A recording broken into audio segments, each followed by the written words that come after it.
Hi friends, ನಮ್ಮ ನಾಡದೇವತೆ ಚಾಮುಂಡೇಶ್ವರಿ, ಆಕೆಯ ಪ್ರೀತಿಯ ಪತಿ ನಂಜುಂಡೇಶ್ವರ, ಇವರಿಬ್ಬರು ಅನ್ಯೋನ್ಯ ದಂಪತಿಗಳು.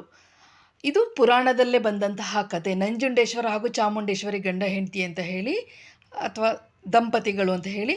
ನಾನು ನಿಮಗಾಗಿ ಸ್ನೇಹಿತರೆ ಚಾಮುಂಡೇಶ್ವರಿ ದೇವಸ್ಥಾನ ಹಾಗೂ ನಂಜುಂಡೇಶ್ವರ ದೇವಸ್ಥಾನದ ವಿಡಿಯೋವನ್ನು ಮಾಡ್ಕೊಂಡು ಬಂದಿದ್ದೀನಿ.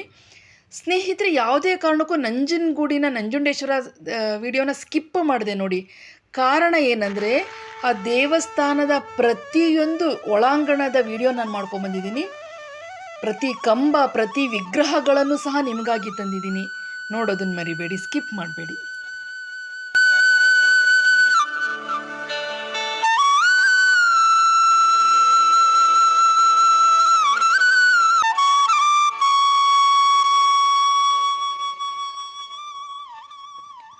ಹಾಯ್ ಫ್ರೆಂಡ್ಸ್, ಎಲ್ಲರೂ ಹೇಗಿದ್ದೀರಾ? ನಾನು ನಿಮ್ಮ ಯೂಟ್ಯೂಬ್ ಗೆಳತಿ ಆಶಾರಾಣಿ, ಮಲೆನಾಡು ಹುಡುಗಿ. ಫ್ರೆಂಡ್ಸ್, ನಿಮಗೆಲ್ಲ ಮತ್ತೊಮ್ಮೆ ನನ್ನ ಚಾನಲ್ಗೆ ಸ್ವಾಗತ.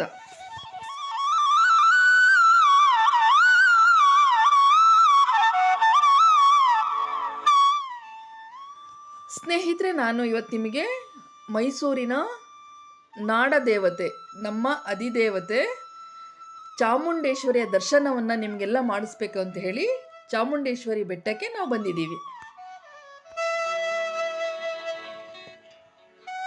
ಫ್ರೆಂಡ್ಸ್, ಈ ಚಾಮುಂಡಿ ಬೆಟ್ಟ ಮೈಸೂರಿನ ಭೂಭಾಗದಿಂದ 13 ಕಿಲೋಮೀಟರ್ ಹೈಟಲ್ಲಿದೆ. ಆ ಒಂದು ದೇವಸ್ಥಾನದ ಗೋಪುರದ ಮೇಲೆ ಚಾಮುಂಡೇಶ್ವರಿಯ ವಿವಿಧ ಭಂಗಿಗಳ ಒಂದು ಶಿಲ್ಪಕೃತಿಗಳನ್ನು ಕೆತ್ತಿದ್ದಾರೆ. ಮತ್ತು ಚಾಮುಂಡೇಶ್ವರ ದ್ವಾರ ಬಾಗಿಲಿದೆಯಲ್ಲ, ತುಂಬ ಬೃಹದಾಕಾರವಾಗಿದೆ. ಆ ಬಾಗಿಲು ಚೌಕಟ್ಟು, ಬಾಗಿಲು ಎಲ್ಲ ಬೆಳ್ಳಿ ಕವರಿಂಗ್ ಮಾಡಿದ್ದಾರೆ. ನಾವು ಹೋದಾಗಂತೂ ಭಯಂಕರ ಜನ ಇದ್ದರು. 1 ಇಂಚ್ ಗ್ಯಾಪ್ ಸಹ ಇಲ್ಲ, ಅಷ್ಟು ರಶ್ ಇತ್ತು.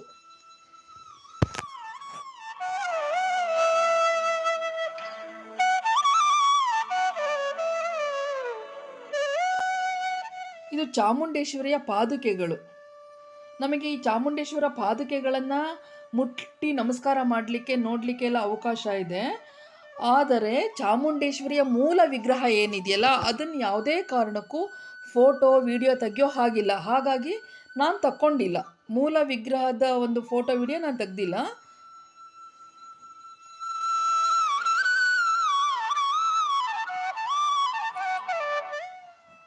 ಈ ಮೈಸೂರಿನ ಅಧಿದೇವತೆ ಚಾಮುಂಡೇಶ್ವರಿ ಇದ್ದಾಳಲ್ಲ, ಇವಳು 7 ಜನ ಸಪ್ತಮಾತೃಕೆಯರು. ಎಲ್ಲ ದೇವಸ್ಥಾನದಲ್ಲೂ 7 ಜನ ಸಪ್ತಮಾತೃಕೆಯನ್ನು ಇಟ್ಟಿರ್ತಾರಲ್ವ, ಆ ಸಪ್ತಮಾತೃಕೆಯರಲ್ಲಿ 7ನೇ ಇವಳು. ಇವಳು ನಮ್ಮ ನಾಡ ದೇವತೆ, ಅಂದರೆ ನಮ್ಮ ರಾಜ್ಯ ದೇವತೆ.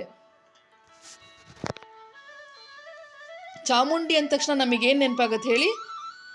ಶಿಷ್ಟ ರಕ್ಷಕಿ, ದುಷ್ಟ ಶಿಕ್ಷಕಿ ಅಲ್ವಾ? ಆ ದುಷ್ಟ ಈ ಮಹಿಷಾಸುರನನ್ನು ಕೊಂದು ಇವಳು ಮಹಿಷಾಸುರ ಮರ್ದಿನಿ ಆದ್ಲು. ಲೋಕಕ್ಕೆ ಕಂಟಕರಾಗಿದ್ದ ಚಂಡ ಮುಂಡರನ್ನು ಕೊಂದು ಚಾಮುಂಡಿ ಆದ್ಲು. ಮೂರ್ತಿ ಚಿಕ್ಕದಿದೆ, ಆದರೆ ಅವಳ ಕೀರ್ತಿ ತುಂಬ ದೊಡ್ಡದು. ಮೈಸೂರು ಅರಸರನ್ನು ಪೊರೆದವಳು ಇವಳೆ. ಇವತ್ತಿಗೂ ನಮ್ಮ ನಾಡು, ಅಂದರೆ ನಮ್ಮ ಕರ್ನಾಟಕವನ್ನು ರಕ್ಷಿಸುತ್ತಿರುವವಳೆ ಈ ಚಾಮುಂಡೇಶ್ವರಿ ಅನ್ನೋ ಒಂದು ನಂಬಿಕೆ. ಆ ಬೆಟ್ಟದಿಂದ ತಳಭಾಗದಲ್ಲಿ ಮಹಿಷಾಸುರನ ವಿಗ್ರಹ ಇದೆ.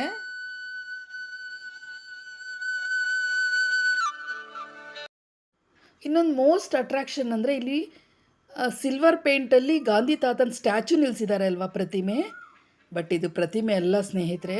ಒಬ್ಬ ವ್ಯಕ್ತಿ ತನ್ನ ಹೊಟ್ಟೆಪಾಡಿಗಾಗಿ ಈ ರೀತಿಯಲ್ಲಿ ವೇಷ ಹಾಕ್ಕೊಂಡು ಬೆಳಗ್ಗೆಯಿಂದ ಸಂಜೆವರೆಗೂ ನಿಲ್ತಾರೆ. ಎಷ್ಟು ಗ್ರೇಟ್ ಅಲ್ವಾ?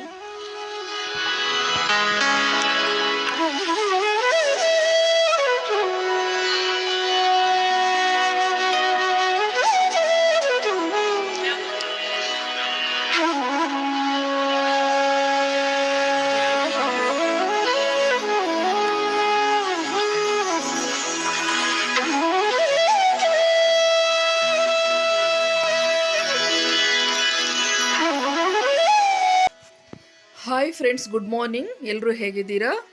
ನಾನು ನಿಮ್ಮ ಯೂಟ್ಯೂಬ್ ಗೆಳತಿ ಆಶಾರಾಣಿ, ಮಲೆನಾಡು ಹುಡುಗಿ.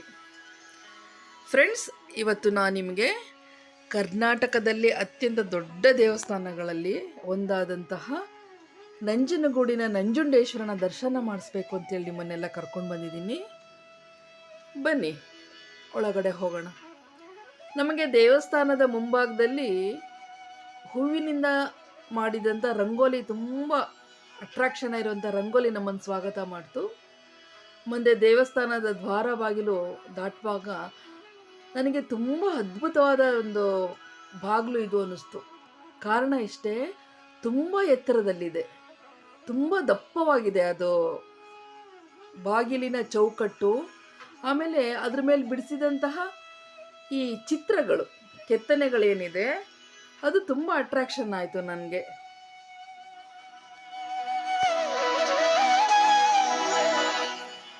ತುಂಬ ದೊಡ್ಡ ಬಾಗಿಲು ನನಗೆ ಅದ್ಭುತ ಅಂತ ಯಾಕೆ ಅನ್ನಿಸ್ತು ಅಂತಂದರೆ, ಅಷ್ಟು ದಪ್ಪ ದಪ್ಪ ಕಂಬಗಳನ್ನು, ಅಷ್ಟು ಎತ್ತರವಾದ ಕಂಬಗಳನ್ನು ಹೇಗೆ ನಿಲ್ಲಿಸಿದ್ರು ಅನ್ನೋ ಒಂದು ಕುತೂಹಲ. ಮುಂದೆ ಶಿವನ ಒಂದು ಗೋಪುರ, ಆ ದೇವಸ್ಥಾನದ ಗೋಪುರ, ಶಿವನ ಗೋಪುರ ಯಾಕಂತ ಹೇಳಿದೆ ಅಂದರೆ, ಆ ಗೋಪುರದ ಪ್ರತಿ ಸ್ಟೆಪ್ಪಲ್ಲೂ ಶಿವನ ಬೇರೆ ಬೇರೆ ರೂಪದ ವಿಗ್ರಹಗಳನ್ನು ಕೆತ್ತಿಟ್ಟಿದ್ದಾರೆ.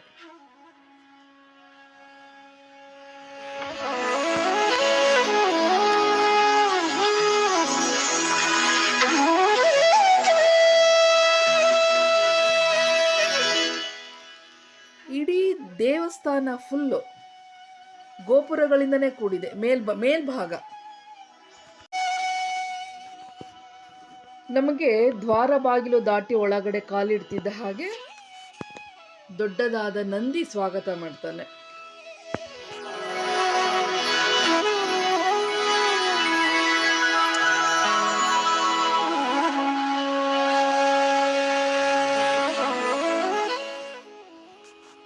ಒಳಗಡೆ ಹೋಗ್ತಾ ಹೋಗ್ತಾ ಎಷ್ಟು ಒಂದು ನಮಗೆ ಸರ್ಪ್ರೈಸ್ ಅನ್ಸುತ್ತೆ ಅಂದರೆ, ಇಡೀ ದೇವಸ್ಥಾನ ಫುಲ್ಲು ದೊಡ್ಡ ದೊಡ್ಡದಾದ ಕಂಬಗಳಿಂದನೇ ಕಟ್ಟಿದ್ದಾರೆ. ಎಲ್ಲೂ ಒಂದು ಇಟ್ಟಿಗೆ, ಒಂದು ಮಣ್ಣು, ಮರಳು, ಸಿಮೆಂಟು ಎಲ್ಲೂ ಉಪಯೋಗಿಸಿಲ್ಲ. ಇಡೀ ದೇವಸ್ಥಾನ ಫುಲ್ಲು ನೂರಾರು ಕಂಬಗಳಿಂದ ಕೂಡಿದ ದೇವಸ್ಥಾನ. ಮೇಲ್ಚಾವಣಿನೂ ಸಹ ಕಲ್ಲಿನ ಹಾಸಿನಿಂದಲೇ ಮಾಡಿದ್ದಾರೆ, ಚಪ್ಪಡಿ ಕಲ್ಲುಗಳನ್ನು ಉಪಯೋಗಿಸಿ. ಫ್ರೆಂಡ್ಸ್, ಈ ದೇವಸ್ಥಾನದ ಗೂಡು ಒಳಗಡೆ ಇದ್ದಾರಲ್ಲ, ಅಂದರೆ ಡೋರ್ ಕ್ಲೋಸ್ ಮಾಡಿದ್ರು, ಅಲ್ಲಿ ಯಾರಂದರೆ ಈ ನಾಲ್ವಡಿ ಕೃಷ್ಣರಾಜ ಒಡೆಯರ್ ಇದ್ದಾರಲ್ಲ, ಅವರ ಪರಿವಾರವನ್ನು ಇಟ್ಬಿಟ್ಟು ಪೂಜಿಸ್ತಾ ಇದ್ದಾರೆ. ಇಲ್ಲಿ ಅವರ ಮಡದಿಯರನ್ನು, ಅವರ ಮಕ್ಕಳುಗಳನ್ನು, ಅವರ ವಿಗ್ರಹಗಳನ್ನು ಮೂರ್ತಿ ರೂಪದಲ್ಲಿ ಸ್ಥಾಪಿಸಿ ಅಲ್ಲಿ ಅವರಿಗೆ ಪೂಜೆ ನಡೀತಾ ಇದೆ. ಪ್ರತಿದಿನ ಪೂಜೆ ನಡೀತಾ ಇದೆ ಅವರಿಗೆ. ನಂಜುಂಡೇಶ್ವರನ ಗರ್ಭಗುಡಿಯ ಸುತ್ತಲೂ ನೂರಾರು ಆಕಾರ ಲಿಂಗಗಳನ್ನು ಕೆತ್ತಿಟ್ಟಿದ್ದಾರೆ, ಬೇರೆ ಬೇರೆ ರೂಪದ ಲಿಂಗಗಳು. ಹಾಗೂ ದಕ್ಷಿಣಾಮೂರ್ತಿಯ ದೇವಸ್ಥಾನ, ಗಣಪತಿ ದೇವಸ್ಥಾನ, ಹೀಗೆ ನಂಜುಂಡೇಶ್ವರನ ಗರ್ಭಗುಡಿ ಸುತ್ತಲೂ ಸಣ್ಣ ಸಣ್ಣ ಸಣ್ಣ ಸಣ್ಣ ಗುಡಿಗಳನ್ನು ಕಟ್ಟಿದ್ದಾರೆ.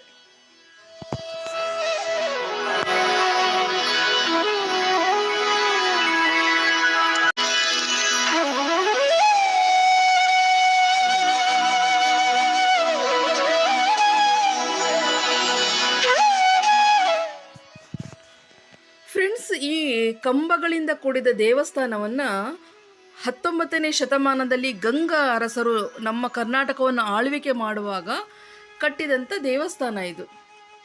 ಇದ್ರ ವಿಶೇಷತೆ ಏನು ಗೊತ್ತಾ? ನಂಜುಂಡೇಶ್ವರನೇ ಇಲ್ಲಿ ಯಾಕೆ ನೆಲೆಸ್ತಾ ಅಂತಂದರೆ, ಈ ಹಿಂದೆ ಸಮುದ್ರ ಮಥನ ಕಾಲದಲ್ಲಿ ವಿಷ ಬಂದಾಗ ವಿಷ ಕುಡ್ದ ಅಲ್ವಾ ಪಾರ್ವತಿಯವನ ಗಂಟ್ಲನ್ನು ಗಟ್ಟಿ ಹಿಡಿದ್ಲು, ಶ್ರೀಕಂಠ ಆದ. ಆ ಶ್ರೀಕಂಠ ನಂಜುಂಡೇಶ್ವರನೇ ಈ ದೇವಸ್ಥಾನದಲ್ಲಿ ಇರುವಂತಹದ್ದು.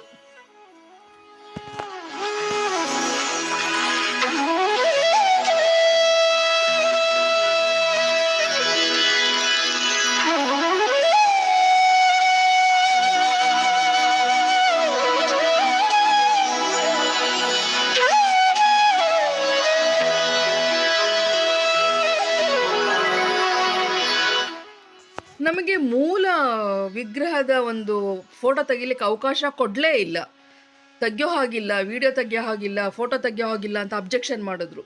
ಹಾಗಾಗಿ ಮೂಲ ವಿಗ್ರಹ ನಾನು ಕಣ್ತುಂಬ ನೋಡಿದೆ. ಕ್ಷೀರಾಭಿಷೇಕ ನಡೀತಾ ಇತ್ತು ನಾ ಹೋದಂಥ ಸಂದರ್ಭದಲ್ಲಿ, ಬಟ್ ನಿಮಗೆ ತೋರಿಸ್ಲಿಕ್ಕೆ ಆಗಲಿಲ್ಲ, ಸಾರಿ.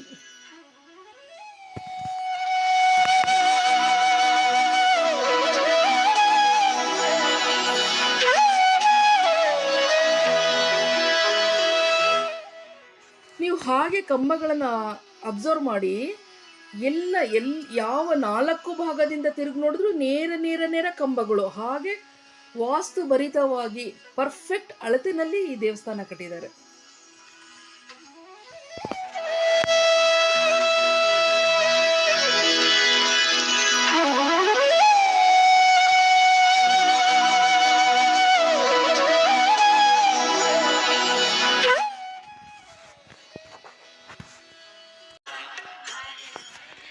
ಗರ್ಭಗುಡಿಯ ಎಡಭಾಗದಲ್ಲಿ 100 ವಿಗ್ರಹಗಳು, ಶಿವನ ಎಲ್ಲ ಅವತಾರಗಳನ್ನು ಕೆತ್ತಿಟ್ಟಿದ್ದಾರೆ.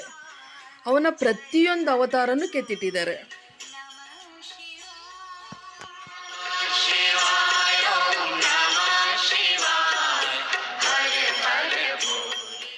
ಶಿವನ ಸಹಸ್ರನಾಮ ಏನಿದೆ, ಆ ಸಹಸ್ರನಾಮ ಒಂದೊಂದು ನಾಮದ ಒಂದೊಂದು ವಿಗ್ರಹವನ್ನು ಅಲ್ಲಿ ನಾವು ನಂಜುಂಡೇಶ್ವರ ದೇವಸ್ಥಾನದಲ್ಲಿ ನಾವು ಕಾಣಬಹುದು.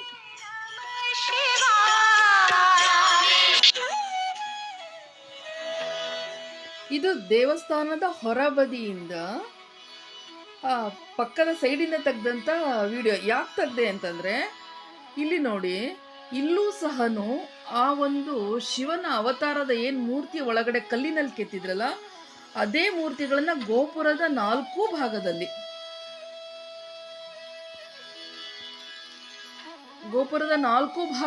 ಮತ್ತು ಈ ಸೈಡ್ ಏನು ಗೋಪುರಗಳಿದೆ ಅಲ್ಲೂ ಸಹ ಶಿವನ ಸಹಸ್ರ ರೂಪಗಳನ್ನು ಕೆತ್ತಿಟ್ಟಿದ್ದಾರೆ.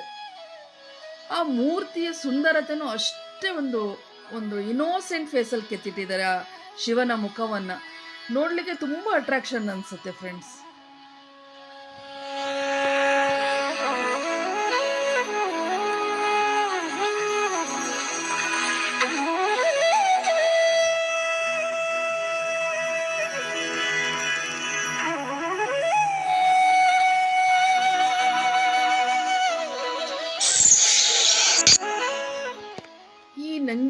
ನಂಜುಂಡೇಶ್ವರನ ದೇವಸ್ಥಾನ ಕಾವೇರಿ ನದಿಯ ಉಪನದಿಯಾದ ಕಪಿಲಾ ನದಿ ದಡದ ಮೇಲಿದೆ.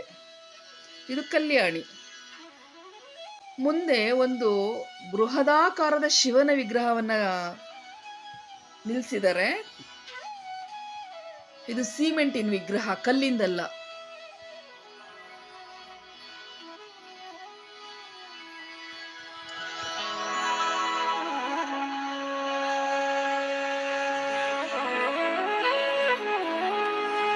ಫ್ರೆಂಡ್ಸ್, ನಿಮಗೆಲ್ರಿಗೂ ಆ ನಂಜುಂಡೇಶ್ವರನ ಆಶೀರ್ವಾದ ಸದಾ ಇರಲಿ ಅಂತೇಳಿ ಪ್ರಾರ್ಥಿಸುತ್ತಾ, ನನ್ನ ವಿಡಿಯೋನ ನೋಡಿದ ನಿಮಗೆಲ್ಲರಿಗೂ ತುಂಬ ಥ್ಯಾಂಕ್ಸ್. ದಯವಿಟ್ಟು ಲೈಕ್ ಮಾಡಿ, ಕಾಮೆಂಟ್ ಮಾಡಿ, ಹೊಸಬ್ರು ಸಬ್ಸ್ಕ್ರೈಬ್ ಮಾಡಿ. Thank you.